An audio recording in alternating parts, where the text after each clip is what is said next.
You're welcome to come up and offer incense if you have not done so already.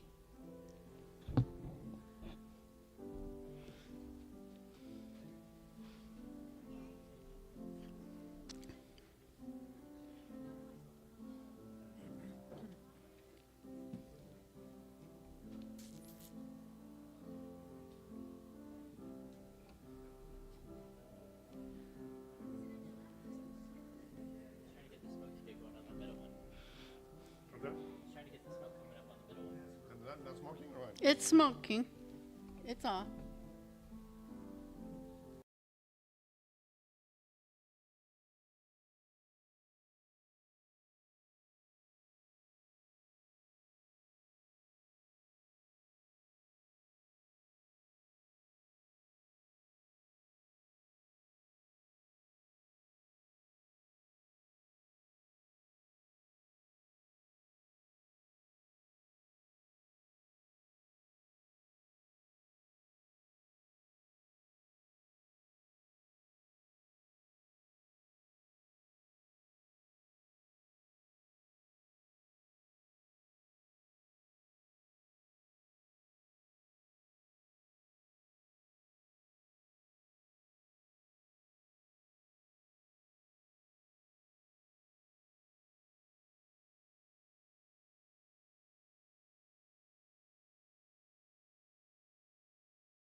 We will begin the service with the ringing of the concho, which is sort of the calling bell saying, hey, get ready.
Namandavs, namandavs, namandavs, namandavs, namandavs, namandavs.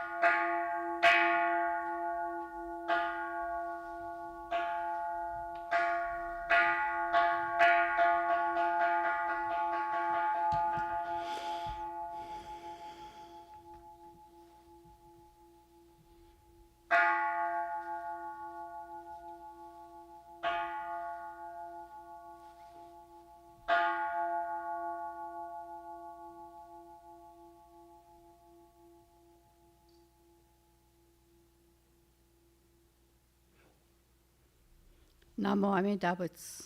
Namo Amida Butsu. Namo Amida Butsu.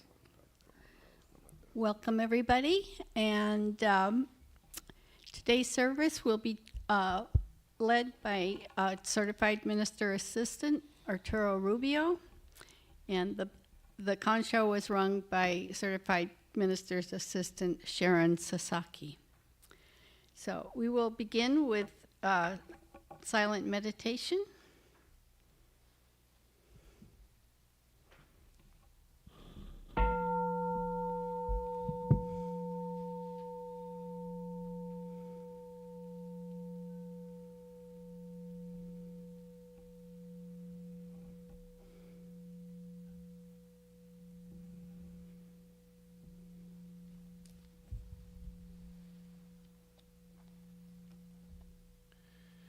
Be calm, heart of mine, and remember Namo Amida Butsu.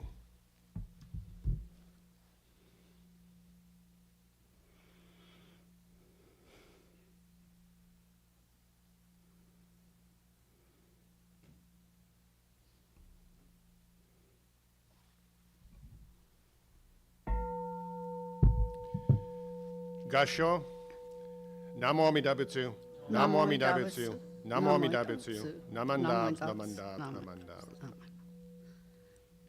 And now we will have sutra chanting, Jusei Gei, which can be found on page 35 of our service book.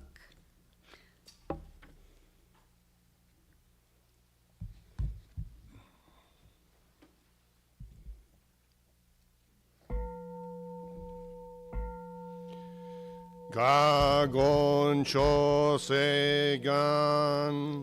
Ishimu Jodo Shigan Fumanzog Seifu Joshogak Gao Muryoko Fuidai Seshu Fusai Shobingu Seifu Joshogak Gashi Jobutudo Myosho Chojipo Kukyo Mishomon Seifu Joshogak Ryokujin Shonen Joe Shubongyo Shigu Mujodo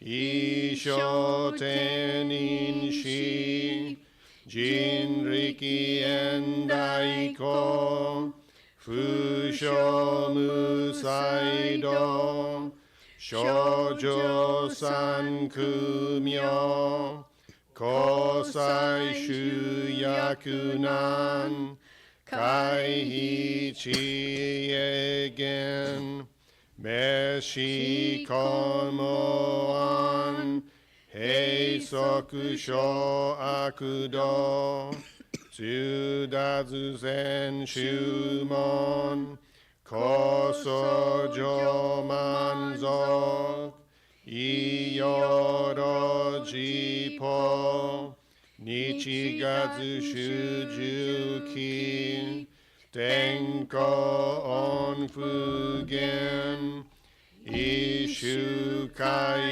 Hozo Kose Kudokuho Jo Odai Shuchu Seppo Shishiku Kuyo Isai Butsu Gusoku Shutoku Hon Gane Shizujoman Toku Isangayo Nyobuzu Mugechi Zudatsumi Fusho Gangaku Erik Toshi Saisho Son Shiganya Koka Daisen Okando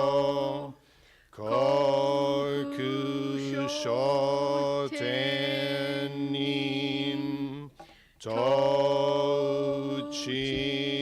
myoke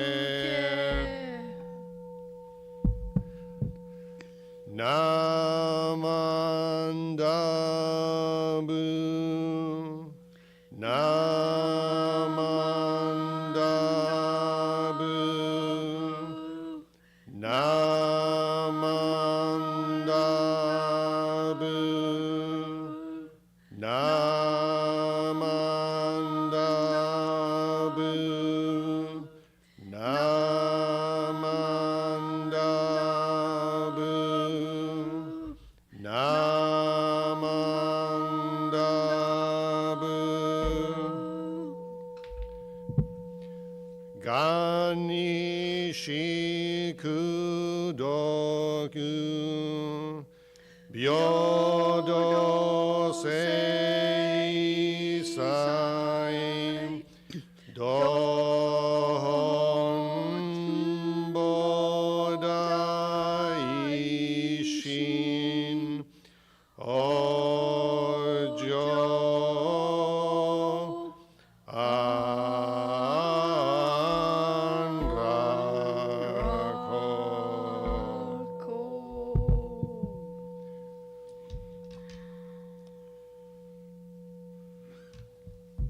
Gasho, Namo Amida Butsu, Namo Amida Butsu, Namo Amida Butsu, Namandabs, Namandabs, Namandabs.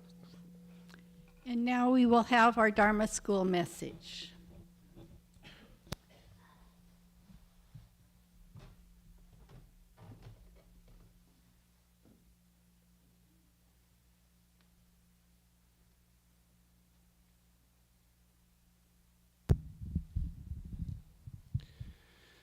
Good morning, everyone. Please join me in Gasho. I will think pure and beautiful thoughts, say pure and beautiful words, and do pure and beautiful deeds. Namo Amida Butsu, Namo Amida Butsu, Namo Amida Butsu, Namandabs, Namandabs, Namandabs.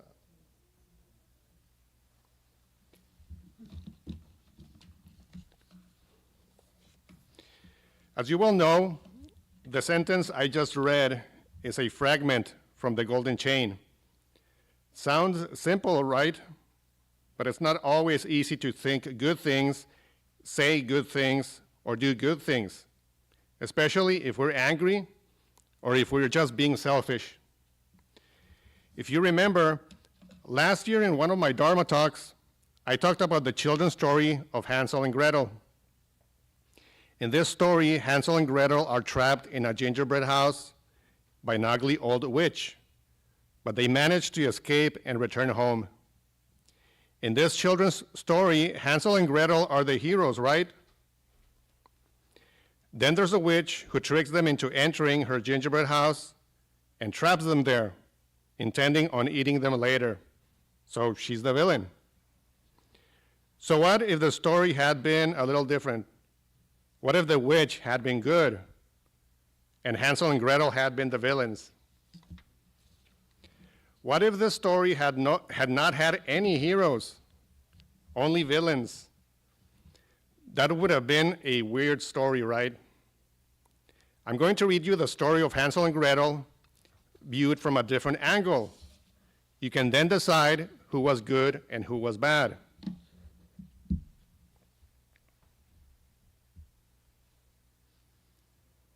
You good, Brennan? Okay. Hansel and Gretel. Deep in the forest, in a home made entirely out of gingerbread, there lived a witch named Willow. Willow wasn't like most witches. She only used good magic because Willow was a good witch. One day, while she was out in the forest, Willow spotted a trail of breadcrumbs. She decided to follow it. At the end of the trail, she found two children. "We're Hansel and Gretel," one said. "What do you want?" the other demanded. "I'm worried that these breadcrumbs might lead birds and mice to my gingerbread home," said Willow. "Please, could you help me clean them up?" Hansel and Gretel didn't like this idea. So they left Willow to tidy up on her own. But Willow did not get angry because Willow was a good witch. When she arrived home, Willow couldn't believe her eyes. "Hansel, Gretel, please don't eat my house," she cried. "It's so tasty," Gretel said through a mouthful of gingerbread. But Willow did not get angry because Willow was a good witch. Hansel and Gretel must be very hungry, she thought. So she invited them in for dinner. While Hansel and Gretel made themselves at home, Willow used her best and most delicious spells to cook up a feast for them all. "Please save some for me," said Willow. When Willow got to the table, however, she found that Hansel and Gretel had already gobbled up all the food.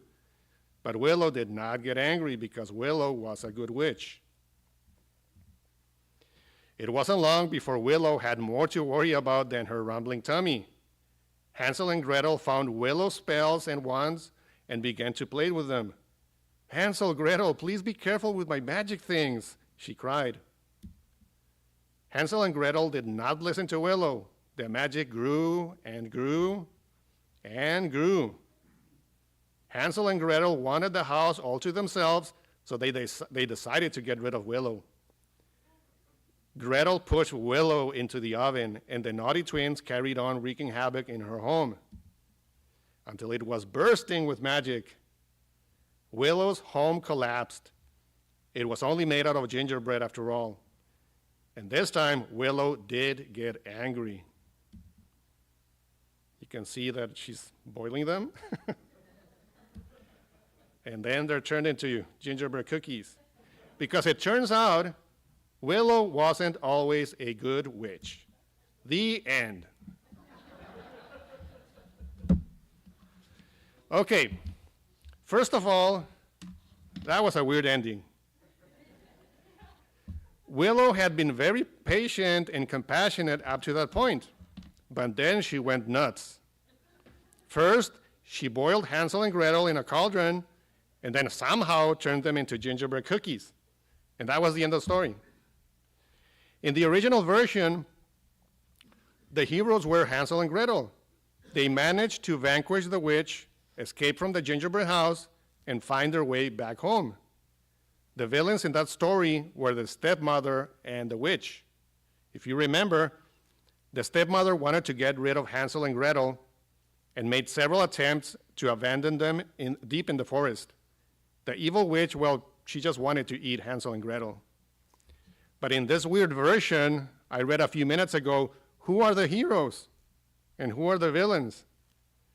What is the message that this story is trying to give us? Were Hansel and Gretel the heroes, just like in the original story? I don't think so. Both of them had terrible manners. "What do you want?" One of them snaps at Willow. That was very rude.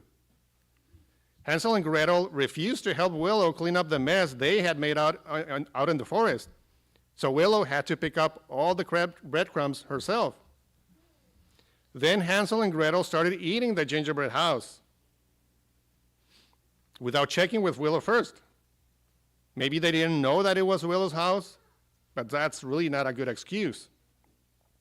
We all know that it's not polite to eat other people's houses without asking first, right? Then, in a wonderful display of compassion, Willow invites them in, and she cooks up a feast for them. But selfishly, Hansel and Gretel eat all the food and leave nothing for Willow. Well, they do leave her a chicken bone. After that, displaying a complete disregard of other people's personal things, Hansel and Gretel started playing with the witch's spells and the wands. And they didn't stop even though Willow asked them to.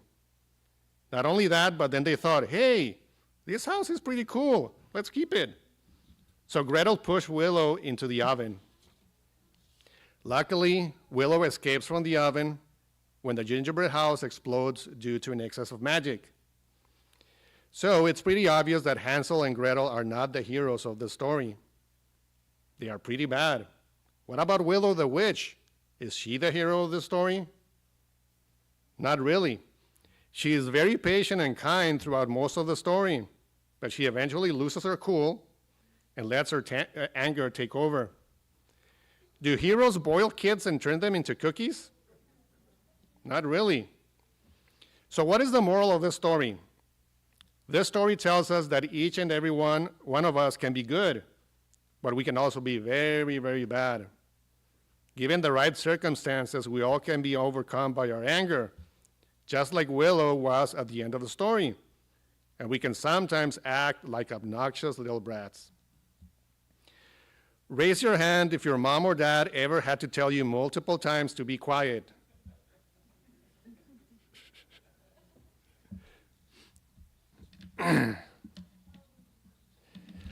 Or maybe stop bugging your brother or sister. Has that ever happened? Raise your hand if that has.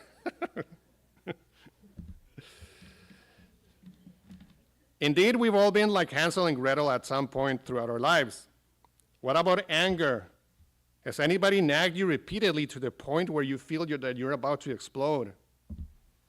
Or you actually explode and things get bad really, really quick? It has happened to me. I'm a Leo, and they always say that Leos are very, very patient people. Yeah, right? And that's true. Actually, some people tell me that I'm sometimes too patient. But push a Leo too much, you better be ready for the consequences. Right, Lorena? Shinran Shonin understood that everyone can be rude, disrespectful, unsympathetic, and self-centered. He knew that he himself had these same faults. If Shinran had read this particular version of Hansel and Gretel, he probably would have thought, yep, I can be as bad as Hansel, Gretel, and Willow the Witch, maybe even worse. But that is why the Nembutsu was so important to Shinran. By saying Namo Amida Butsu, Shinran expressed his gratitude at knowing that he was embraced by Amida's compassion, imperfections and all.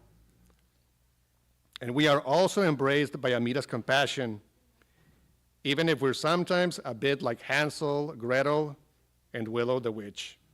Please join me in Gasho. I will think pure and beautiful thoughts, say pure and beautiful words, and do pure and beautiful deeds. Namo Amida Butsu, Namo Amida Butsu, Namo Amida Butsu, Namandabs, Namandabs, Namandabs. Thank you.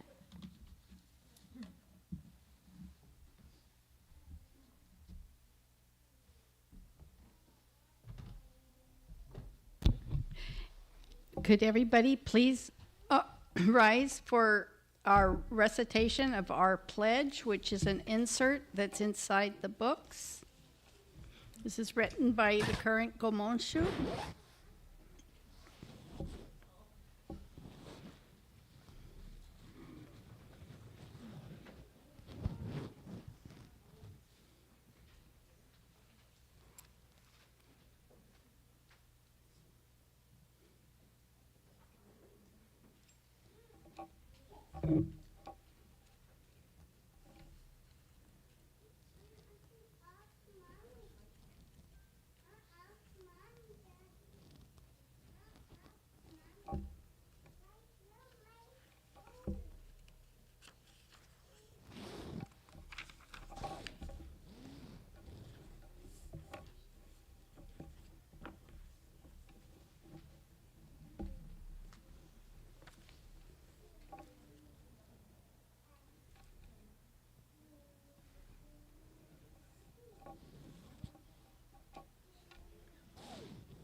Oh, I can lead it? Okay.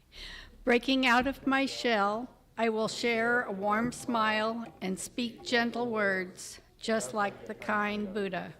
Not becoming lost in my greed, anger, and ignorance, I shall think and act with an open mind, just like the calm and peaceful Buddha. Not putting myself first, I will share in the joy and sadness of others, just like the compassionate Buddha. Realizing the gift of life I have received, I shall strive to live each day to its fullest, like the Buddha who tirelessly works to liberate all. And now, if you can turn to page 107 in the service book, we will sing the Gatha Farewell.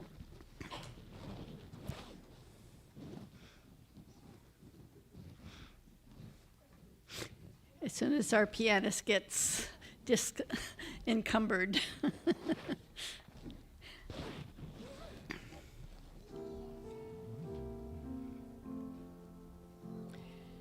Dharma school is over for another day.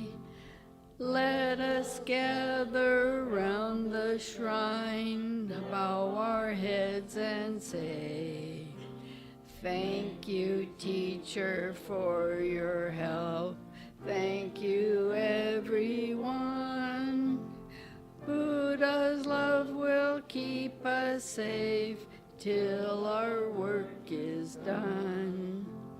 So we'll meet again next week. Won't you take good care? Let us try to do what's right, always kind and fair. We shall spread the happiness faith in Buddha brings. Now it's time to say goodbye till we meet again. Namo Amida Butsu, sing this fine refrain. Namo Amida Butsu, sunny day or rain. Namo Amida Butsu, strong in faith remain. Namo Amida Butsu, till we meet again. You may be seated. And we will now do February birthdays. So anybody born in the month of February, please come up and do Oshoko. And then we'll sing to you.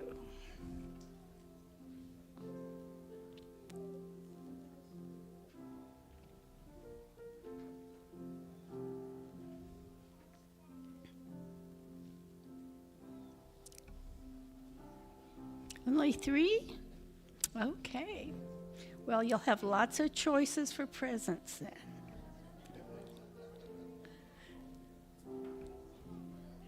Okay, let's everybody sing Happy Birthday, Dear Dharma Friends. And then they will get to choose a present. Happy birthday to you. Happy birthday to you. Happy birthday, dear Dharma friends. Happy birthday to you. Yay! Choose a pen.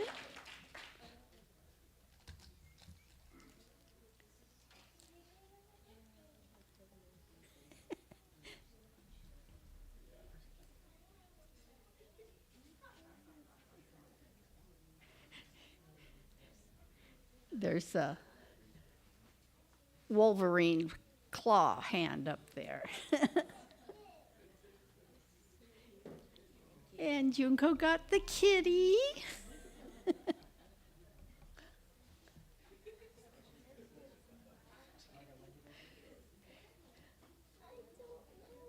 Well, come on.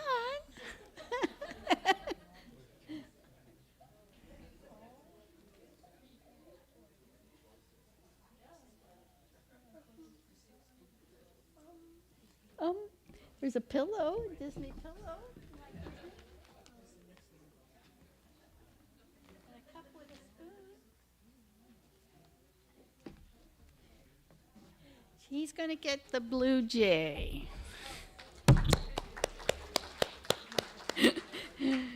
Okay, are there any announcements?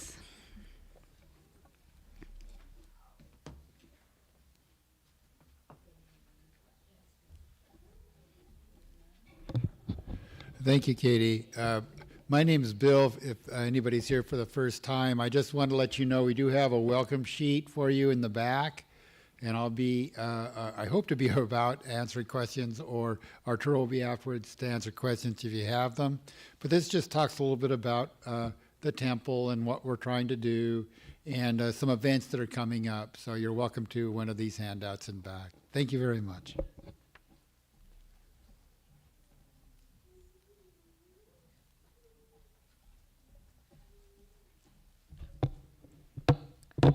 Good morning.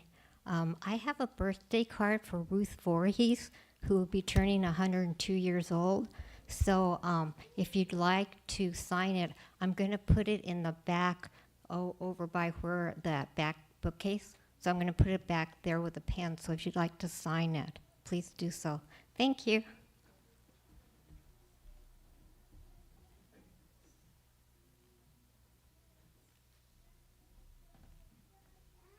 Too bad you're not. I know, that looks cool. Good morning, I'm Kurt Yasuhara. And like Margot's known to be the brittle queen, I will be known to be the recipe dude. So I am still soliciting for recipes for the church temple cookbook. So if you have something special, especially if it has a story behind it about your family or how you love to eat it, put it downstairs in my mailbox, or you can email it to me, or text it to me, whatever. But I am looking for recipes still. I got a number of them from the last announcement, so I'm going to keep doing this until I have enough for a book. All right, thank you. Are there any more announcements? Okay, then we will dismiss Dharma School. So you're welcome to go to your classes, come up and do Oshoko, and walk out.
The adult portion of this service will begin with the Vandana and Tisarana, which can be found on page 96. And we generally take that from the top. So even though it says leader, that's everybody.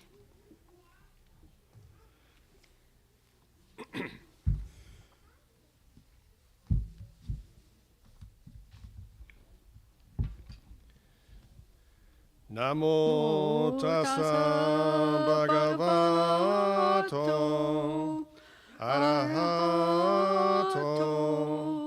sammasambuddhassa.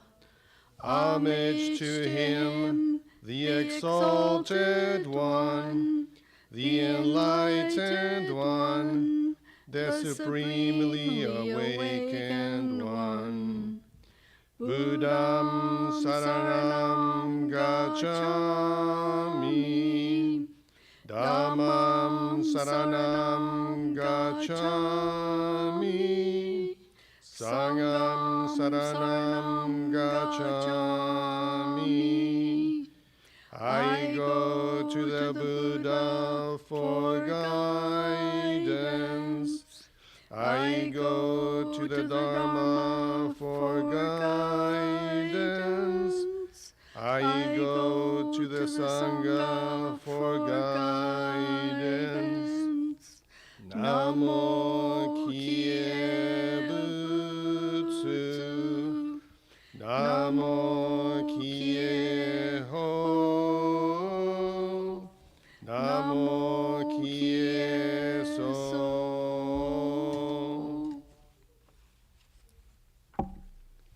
Namo Amida Butsu. Namo Amida Butsu. Namo Amida Butsu. Namandabs, namandabs, namandabs. And now we will have the adult Dharma message.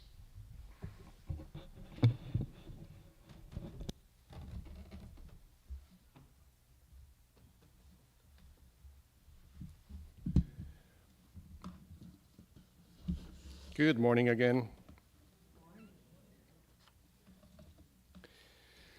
Please join me in Gasho. Some beings are like letters carved in a rock.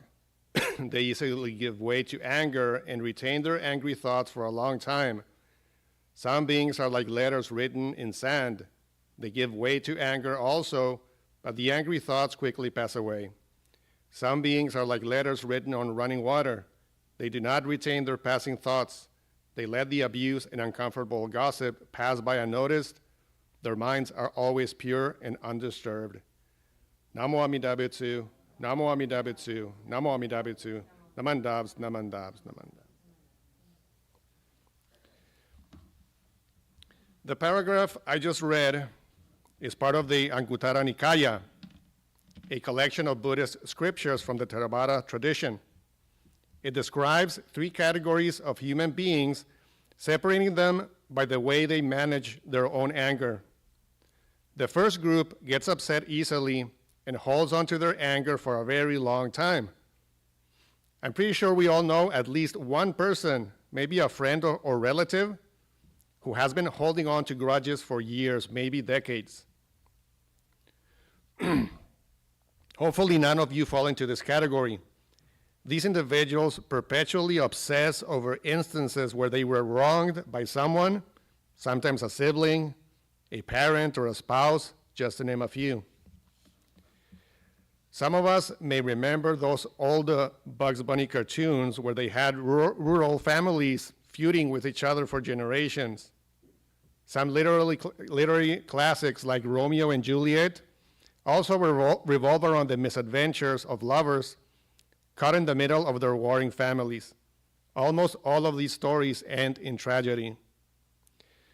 The second category mentioned in my initial paragraph describes someone who does feel anger in certain situations, but quickly turns their attention to something else and moves on from whatever negative situation upsets them.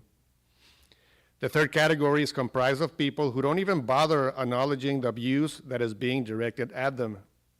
Think of Siddhartha Gautama, sitting under the Bodhi tree, subjected to the demon Mara's temptations, armies, and daughters. Siddhartha doesn't react with anger or fear. He awakens and becomes the Buddha. Those who may be somewhat familiar with the Christian tradition may remember that passage that says that if someone strikes you on the cheek, respond nonviolently. That is, offer the other cheek. For us simple, imperfect beings, we should probably strive to be more like the second category. Not an easy goal, but we can say it's somewhat achievable, although still requiring hard work. But regardless of how we could possibly be in the future, how do we handle less than ideal situations right now? How do we all handle the negativity that surrounds us right now? Take the example of that weird version of the Hansel and Gretel story I read to the Dharma School students earlier today. In adult terms, the gingerbread house represents the environment in which we lead our daily lives, our microcosm. In the story, it is utter chaos in Willow's gingerbread house. It's being eaten away. Spells are used irresponsibly to the point that the house bursts and collapses. Willow survives all this, but she is transformed into a bad version of herself.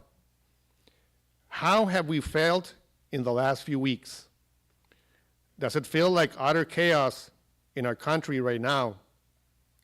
Does it feel like it's being eaten, dismantled from the inside? Its foundations shaken, making us feel afraid of what the future may bring, if this will all burst someday.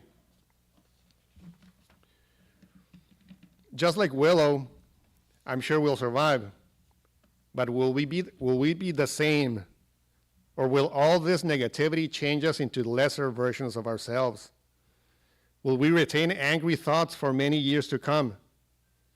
Or will we feel angry temporarily, finding ways to process that anger and make it dissipate and not affect us?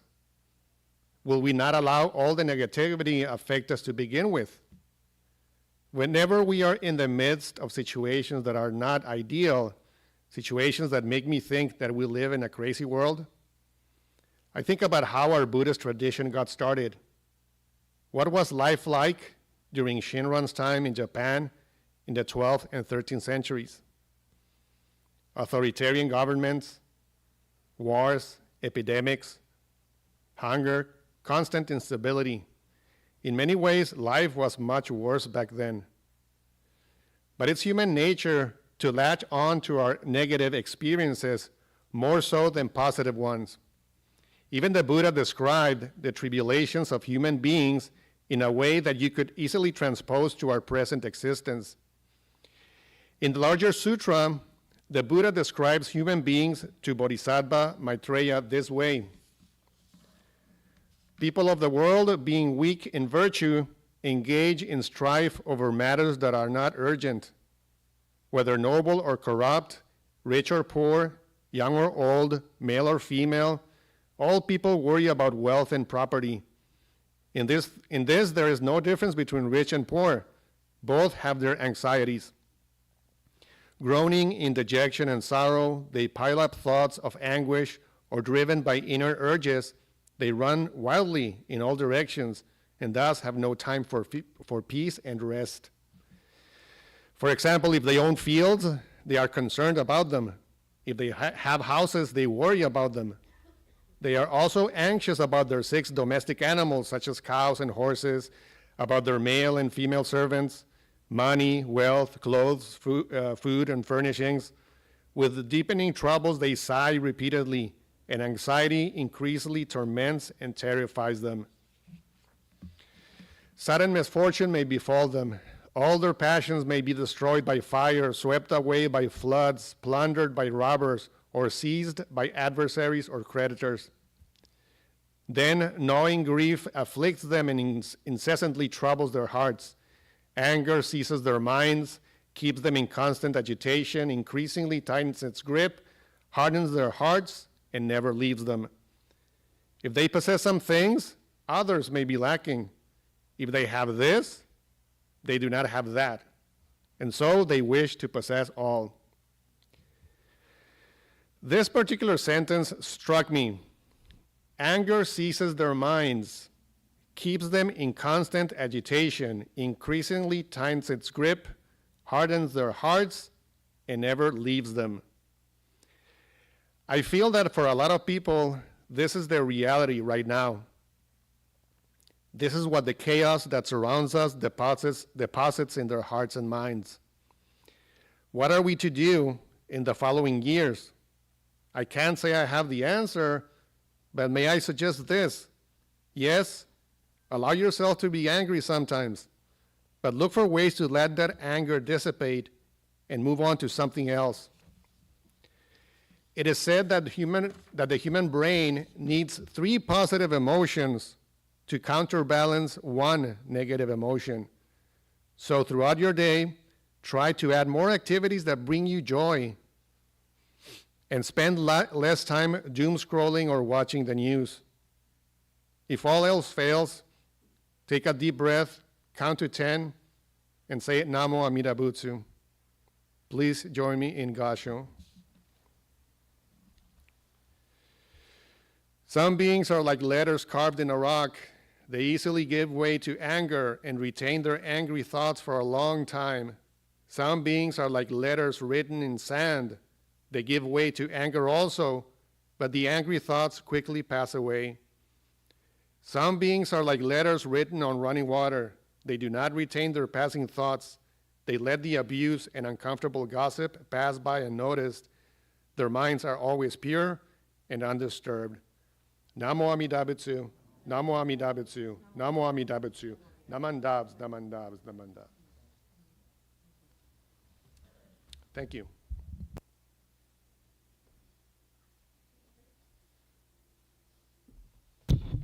Could everybody please rise now for the Gatha Ondok-san, which can be found on page 128 of the Blue Book.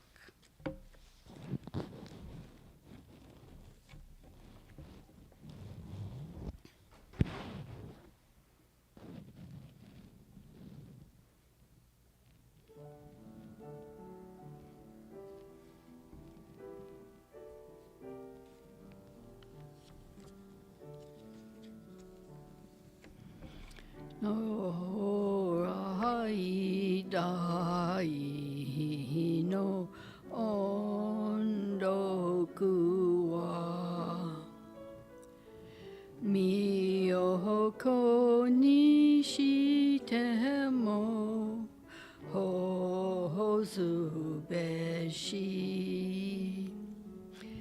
shishu chishiki no ondoku mo hone o kudakite mo shasu beshi. You may be seated. We will have a final meditation.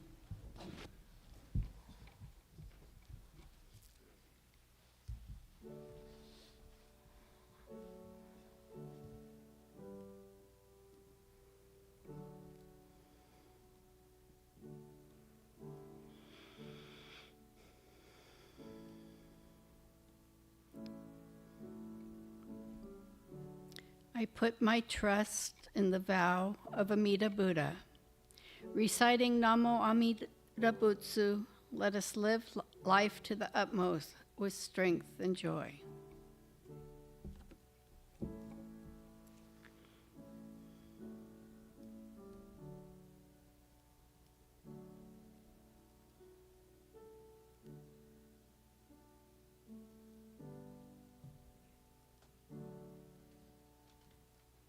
Namo Amida Butsu. Namo Amida Butsu. Namo Amida Namo Butsu. Amida Butsu. Namo. Namo Amida Butsu. Namandabs, Namandabs, Namandabs. You're welcome to come up and offer incense. And if you have questions, there'll be a few people up here who can try to answer them. Otherwise, please join us in hospitality, which is the dining area off the main kitchen downstairs. And hope to see you next week.